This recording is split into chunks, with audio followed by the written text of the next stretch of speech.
ओम साई राम।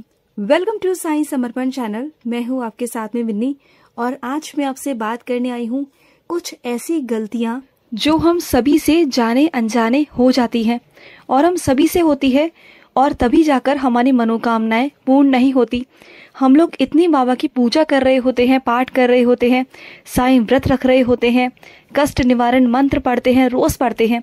उसके बाद हम साईं चालीसा भी करते हैं, कुछ विशेष बाबा के लिए करते भी हैं, लेकिन उसके बावजूद भी ना हमारी मनोकामनाएं, हमारी इच्छा पूरी नहीं हो पाती। तो उसके पीछे भी कुछ कारण होता है, कुछ गलतियां होती हैं, हमारी कुछ भूल होती है जो हमें पता नहीं होता। वो बहुत छोटी छोटी बारीकियां हैं जिसे हमें जानना बहुत ज़्यादा ज़रूरी है, क्योंकि हर एक चीज़ के पीछे कुछ ना कुछ कारण ज़रूर होते हैं। अगर हमारे काम बनते बनते बिगड़ रहे हैं, कुछ ऐसा हो रहा है जो हमसे नहीं हो पा रहा, हमारे काम बार बार अटक जाते हैं, होते होते अटक जाते हैं। कई बार ऐसा होता है ना कि हम बिल्कुल एंड तक पहुंच गए होते हैं और वहीं पर जाके हमारा जो काम है वो सब बिगड़ जाता है, कोई भी काम नहीं हो पाता और हमारी इच्छाएं होती हैं वो भी हमारी पूरी नहीं हो पाती।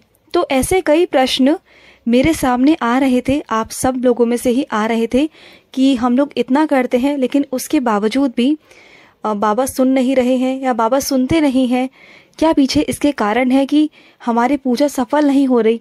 तो आज मैं इसी बारे में आपसे बात करने आई हूँ कि इसके पीछे कारण है कि आप इतनी पाठ पूजा कर रहे हो, इतना बाबा को टाइम दे रहे हो, आप बैठते हो बाबा के पास में 2-3 घंटे बैठते हो, इससे भी ज़्यादा कई लोग बैठते हैं। कई लोग मंत्र जाप करते हैं, कई लोग साईं सचरित्र पढ़ते हैं, तो कई लोग 9 गुरुवार के व्रत करते हैं, कई लोग चलिया करते हैं, तो बहुत सारी चीज़ें करते हैं, लेकिन उसके बाद भी ना उन्हें कोई भी फल की प्राप्ति नहीं होती है, उनकी मनोकामनाएं पूर्ण नहीं होती और उनका धीरे धीरे बाबा पर से विश्वास उठने लगता है। तो इसके पीछे एक कारण है, एक ऐसा कारण जिसकी तरफ हम सभी का ध्यान जाता ही नहीं है, हम लोग नहीं देख पाते हैं, क्योंकि आजकल का माहौल, आजकल की सोसाइटी इतनी आगे बढ़ गई है ना कि किसी का वहाँ तक ध्यान जाता ही नहीं है। तो वो क्या इम्पॉर्टेंट चीज़ें हैं, क्या इम्पॉर्टेंट बातें हैं, आज हम उस बारे में बात करेंगे। और इसके पीछे का कारण, मुख्य कारण एक ये भी है कि जो भी आपके घर की कुल देवी देवता होते हैं उनकी पूजा करना हम भूल जाते हैं और कुछ लोग तो करते भी नहीं हैं। तो बस यही कारण होता है कि बाबा कभी नहीं कहते कि तुम अपने कुल देवी देवता को छोड़कर मेरे पास आओ, क्योंकि तुम जहाँ से जुड़े हुए हो स्टार्टिंग से, पहले उनको पूजो, पहले उनकी पूजा करो जहाँ से तुम जुड़े हुए हो। तो जहाँ से आप पहले से जुड़े हुए हैं, जहाँ से आपका बचपन जुड़ा है, जहाँ से आपका कुल जुड़ा है, पहले वहाँ की पूजा करो। तो बाबा ये कहते हैं कि ऐसा नहीं कि उनको छोड़कर मेरे पास आ जाओ, क्योंकि आप जुड़े कहाँ से हो, उनके द्वारा जुड़े हो। अगर वो आपके कुल देवी देवता हैं तो उन्हीं के द्वारा तो आप मेरे पास आए हो, बाबा के पास गए हो ना आप। तो वो रास्ता किसने दिखाया? आपके कुल देवी देवताओं ने। तो अगर आप उन्हीं को छोड़ दोगे, वही नाराज़ हो जाएंगे। वो आपका फाउंडेशन है, वो आपका बेस है, वो आपकी नींव है। अगर जैसे घर की नींव को ही अगर आप पक्का नहीं करते हो, ठीक है, तो आप क्या बिल्डिंग कितनी भी खड़ी कर लो, 1 मंजिल, 2 मंजिल, 3 मंजिल, 4 मंजिल, तो फिर क्या होगा? वो घर एक ना एक दिन तो गिरेगा ना, क्योंकि उसकी फाउंडेशन, उसका नींव ही पक्की नहीं है। तो आपकी नींव क्या है? आपकी नींव है आपके कुल देवी देवता। उन पर आपको ध्यान देना है कि आप कहाँ गलती कर रहे हो, कहाँ आप पूजा पाठ नहीं कर रहे हो उनकी, ठीक है। तो जैसे बाबा है ना, बाबा हमेशा कहते हैं कि सबको साथ लेकर चलना है, किसी को भी छोड़ना नहीं है, ये बाबा खुद कहते हैं। बाबा ये नहीं कहते कि तुम मेरी पूजा करो तो सबको छोड़ दो, या जिसकी तुम पूजा शुरू से करते आए हो, जिस देवी देवता की, जिस इष्ट देवता की, जो तुम्हारा ईष्ट है, उनके माध्यम से तुम मुझसे जुड़े हो, तो उनकी पूजा करना कभी मत छोड़ो। बाबा हमेशा यही कहते हैं। बाबा कहते हैं जिन गुरु के द्वारा तुम मेरे पास आए हो, जिन्होंने तुम्हें मेरा रास्ता दिखाया, जिन्होंने तुम्हें सही तरह सही रास्ते की तरफ मोड़ दिया, एक सही रास्ता दिखाया, तुम अगर उन्हीं को भूल जाओगे, उन्हीं के नियम रिवाज भूल जाओगे, उन्हीं की पूजा करना भूल जाओगे, तो बाबा राजी नहीं होते। इन सब चीज़ों में बाबा को बिल्कुल पसंद नहीं है। और ऐसा बाबा ने साईं चरित्र में भी मेंशन किया है कि कभी भी ना अपनी गलतियों को सुधारना बहुत ज़रूरी होता है। जैसे कि आप सभी ने वो चैप्टर पढ़ा होगा जो मेघा वाला चैप्टर था, कि उसमें मेघा ने जब मंदिर बंद था, खंडोबा बाबा का मंदिर बंद था, तो उन्होंने क्या किया, वो बाबा के पास आए और बाबा की पूजा करने के लिए जिद करने लगे। तो बाबा ने उन्हें क्या बोला कि नहीं, पहले जाओ उनके दर्शन करो, वो मंदिर बंद नहीं अब खुल गया है, वहाँ जाओ उनके दर्शन करो, उनके बाद ही तुम मेरे दर्शन करना, तुम मेरी पूजा करना, तभी मैं स्वीकार करूंगा। तो बाबा ने मेघा की गलती को सुधारा, है ना। और ऐसे ही ईसाई चरित्र में एक अध्याय और है, उसमें ये मेंशन था कि बाबा का जो भक्त था, उनकी जो माता थी, उनके कुछ प्रॉब्लम थी स्तन में, और उन्होंने अपनी कुल देवी को वो चांदी का चढ़ाने के लिए बोला था, ठीक है।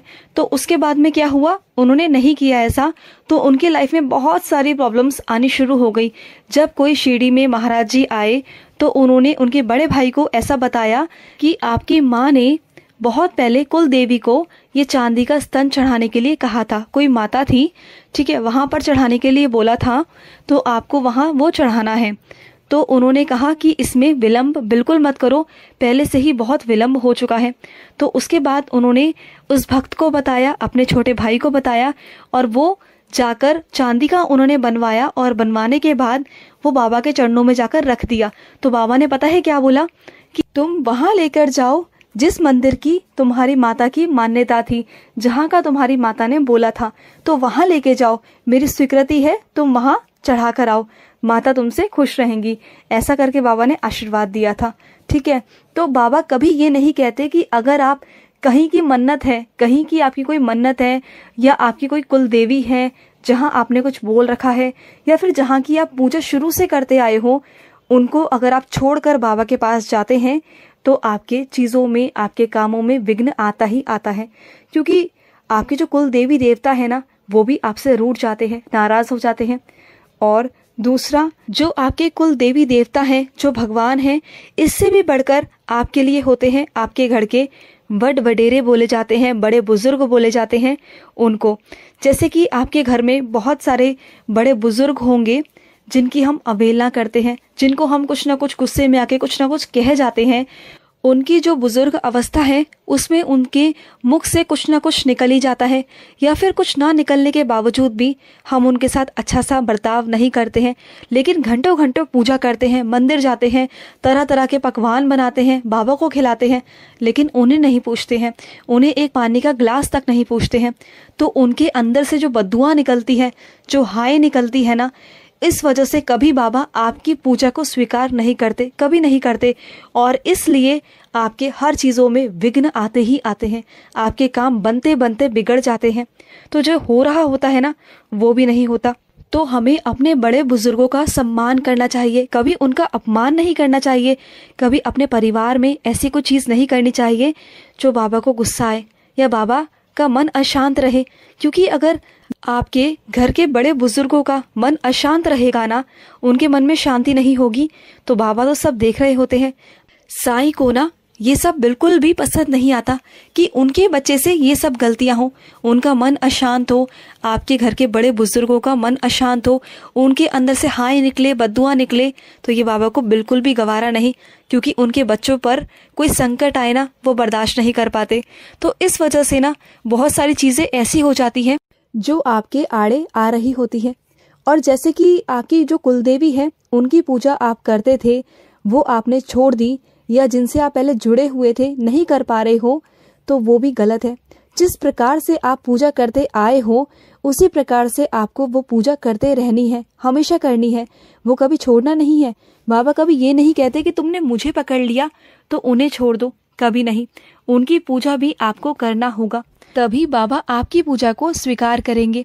और दूसरा, अगर आप किसी को कष्ट देते हो, परेशान करते हो ना, तो चाहे आप कितने भी व्रत कर लो, कितने भी कथा सुन लो, कितनी भी बाबा के लीला श्रवण कर लो, 9 बार कष्ट निवारण मंत्र कर लो, या आप साप्ताहिक पारायण कर लो, वो सब आपका व्यर्थ है। क्योंकि बाबा सब सुनते हैं, बाबा सब देखते हैं, बाबा को सब दिखाई देता है। हमें नहीं दिखाई देता, लेकिन बाबा को सब दिखाई देता है। आप जानते हैं, खुद की गलतियां किसी को नहीं दिखाई देती कि हम क्या गलती कर रहे हैं, लेकिन हम जाने अनजाने दुख और दर्द किसी न किसी को दे जाते हैं। अपने घर परिवार में, अपने आसपास में किसी न किसी को हम दे जाते हैं। तो वो गलतियां हमें नहीं करनी है। गलती से भी किसी का हमें दिल नहीं दुखाना, बिल्कुल नहीं दुखाना है। और जो आपके कुल देवी देवता होते हैं, जो आपके बुजुर्ग होते हैं, उनकी सेवा करनी है, उनकी पूजा करनी है। अगर आप उनकी पूजा नहीं जानते हैं ना, तो अपने घर के बड़े बुजुर्गों से पूछिए, अपने रिश्तेदारों से पूछिए, किसी न किसी से पूछिए। सबके कुल देवी देवता होते हैं, ऐसा नहीं है कि किसी के नहीं होते, सबके होते हैं। आप जिस भी खानदान से, जिस भी परिवार से आप बिलोंग करते हैं ना, उन सभी के कुल देवी देवता होते हैं, 100% होते हैं। आप पूछिए, अगर आप ढंग से पूजा नहीं कर पा रहे, उस रीति रिवाज से नहीं कर पा रहे जिस तरह से आपके घर परिवार वाले लोग करते थे, आपकी जो सास करती होगी, आपके पिता करते होंगे, या फिर आपके भाई बड़े करते होंगे, या कोई भी आपके घर का बड़ा करता होगा, तो आप उनसे पूछिए। और अगर आपको नहीं पता, तो जैसे रीति रिवाज आपको नहीं समझ आ रहा, तो आप उनसे माफ़ी भी मांगकर अपने हिसाब से भी कर सकते हैं। जो भी आपके कुल देवी देवता हैं, आप उनके आगे पूजा कीजिए, उनसे बोलिए, वो भी तो आपके कुल देवी देवता है ना। अगर आप उनके आगे अपनी बात रखेंगे, उनसे माफ़ी मांगेंगे, उनसे कहेंगे कि मैं जो पूजा कर रहा हूँ, मुझे इस रीति रिवाज का पता नहीं है और आप मुझे माफ़ करिए अगर कोई गलती हो, तो देखना उनका आशीर्वाद भी लेना बहुत ज़्यादा ज़रूरी होता है। वो आपको आशीर्वाद देंगे ही देंगे। और इसी तरह से जो आपके बड़े बुजुर्ग हैं, वो भी आपको आशीर्वाद देंगे ही देंगे। तो अगर आप ऐसा करेंगे ना, तो आपके बिगड़े हुए काम भी बनेंगे, क्योंकि जो कुल देवी देवता होते हैं ना, वो आपके परिवार की शुरू से रक्षा कर रहे होते हैं, शुरू से अपने परिवार की वो रक्षा करते हैं। तो ये सब चीज़ें होती हैं। तो ये अपने नियम में, अपने जीवन में डालिए कि आपको अपने कुल देवी देवताओं के बारे में जानना है, उनकी भी पूजा करनी है, जो गलतियां हैं उसे सुधारना है आपको। क्योंकि गलतियां ना हो जाती हैं, सबसे होती हैं, हम इंसान हैं और बाबा हमारे बहुत दयालु हैं, वो हमें माफ़ भी करते हैं। तो आप जाइए। और मोस्ट इम्पॉर्टेंट एक ये भी है कि जो लोग हमारे बीच नहीं होते, यानी कि जो हमारे बीच में नहीं होते हैं, उनकी मृत्यु हो गई होती है, तो वो किसी भी कारणवश हो, उनके लिए खाना निकालना बहुत ज़रूरी होता है। हर महीने में उनके नाम का कुछ ना कुछ दान करते रहना चाहिए, उनके नाम की पूजा पाठ। अगर आप 4 लोगों के साथ नहीं कर सकते, तो आप अपने घर पे करिए, पंडित को कुछ देकर आइए, मंदिर में उनके नाम का कुछ दान कर कर आइए। उनका आशीर्वाद भी आपके घर परिवार के लिए बहुत बहुत ज़रूरी होता है। तो उन्हें भी कभी नाराज़ मत करिए, वो भी कभी कभी रूठ जाते हैं, और इस वजह से भी आपके बहुत सारे काम ऐसे हैं जो बनते बनते अटक जाते हैं, आपकी मनोकामना पूरी नहीं हो पाती है। और जैसे जैसे आप इन सब चीज़ों पर ध्यान देने लगेंगे ना, तो आपको आपके करने का फल मिलता जाएगा। जैसे आप पूजा पाठ करते जाएंगे, वैसे वैसे आपको फल भी प्राप्त होता जाएगा। आप बहुत परेशानी से घिरे हुए हो, आपको समझ नहीं आ रहा, और इतनी सारी गलतियां आपसे हो गई जाने अनजाने, लेकिन इसका मतलब ये नहीं कि बाबा देख नहीं रहे होते। बाबा हमेशा हमारे साथ खड़े रहते हैं, हमें देख रहे होते हैं। और ये बाबा का ही तो संदेश है कि हम जो गलतियां करते हैं, वो बाबा हम तक कहीं ना कहीं, किसी ना किसी जरिए से हम तक पहुंचा देते हैं कि बच्चे तुम ये गलती कर रहे हो, इसे सुधारो। और इस वीडियो को बनाने का माध्यम भी यही है कि हो सकता है कि बहुत सारे लोगों को लाभ भी मिले, क्योंकि बाबा उन तक पहुंचाना चाहते हैं। और बाबा को भी ना परेशानी होती ही होती है।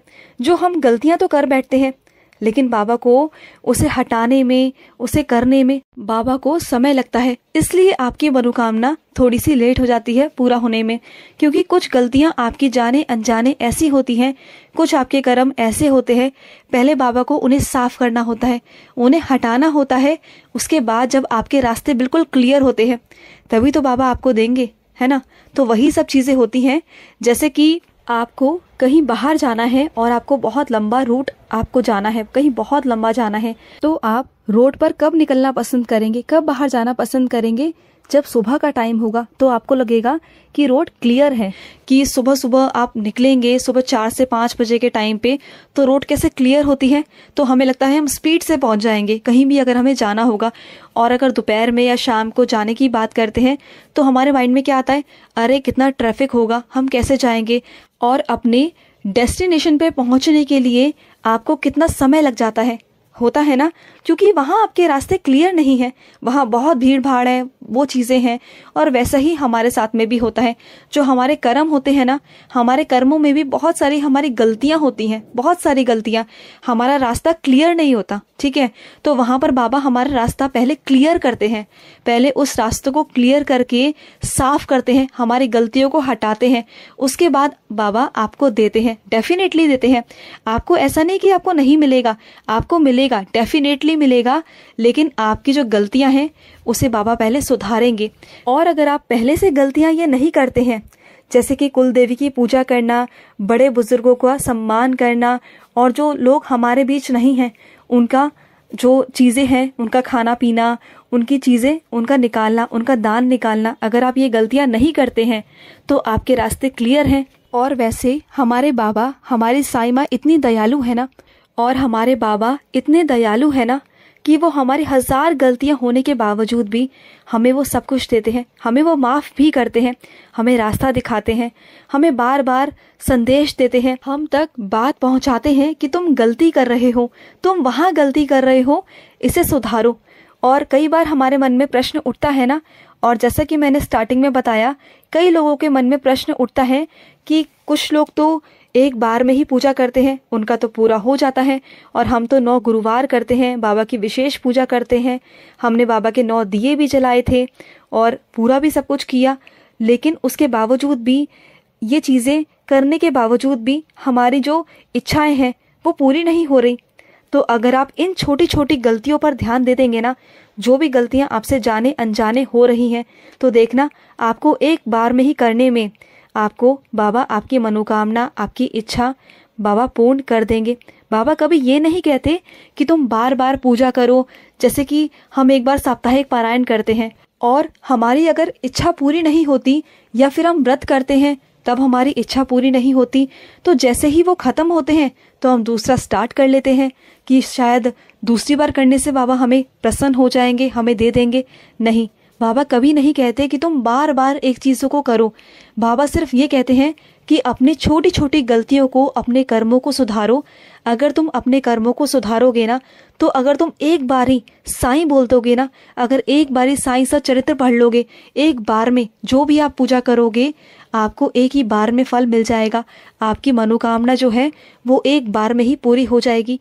बस बाबा कहते हैं सच्चाई के रास्तों पर चलो, मुझे पुकारो, सच्चे दिल से पुकारो, और तुम्हें बुराइयों से बचना है, अपनी गलतियों से बचना है।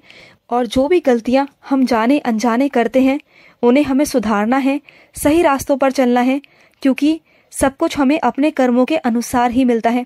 अगर हमारे कर्म अच्छे होंगे ना, तो बाबा को जो हमें देना होगा ना वो फटाफट दे देंगे, जल्द से जल्द हमें मिल जाएगा, हमें इंतज़ार नहीं करना पड़ेगा। कई बार आपने सुना होगा ना कि उन्होंने एक बार 9 दिए जलाए तो उनकी इच्छा पूर्ण हो गई, और उन्होंने एक बार में ही 9 व्रत किए तो उनकी इच्छा पूर्ण हो गई। ऐसे आते हैं ना, बहुत सारे एक्सपीरियंसेस आते हैं, बहुत अनुभव आते हैं जो हम और आप सुनते हैं। तो ऐसा क्यों होता है?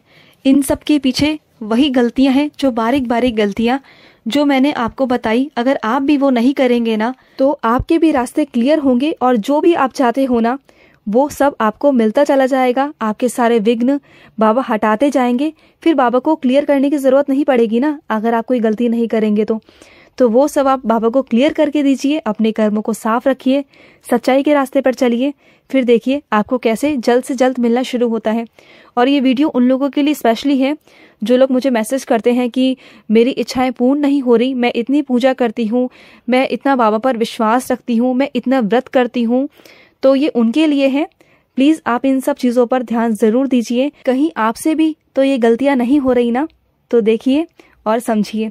तो चलिए मिलते हैं नेक्स्ट वीडियो में। अगर आपके कोई अनुभव हैं, अगर आप हमारे साथ अपने कोई एक्सपीरियंस शेयर करना चाहते हैं, तो स्क्रीन पे दिए हुए नंबर पर आप हमें कॉल कर सकते हैं, या आप हमें व्हाट्सएप भी कर सकते हैं। तो चलिए मिलते हैं नेक्स्ट वीडियो में। तब तक के लिए मैं लूँगी समाप्ति। ओम साई राम, जय साई राम।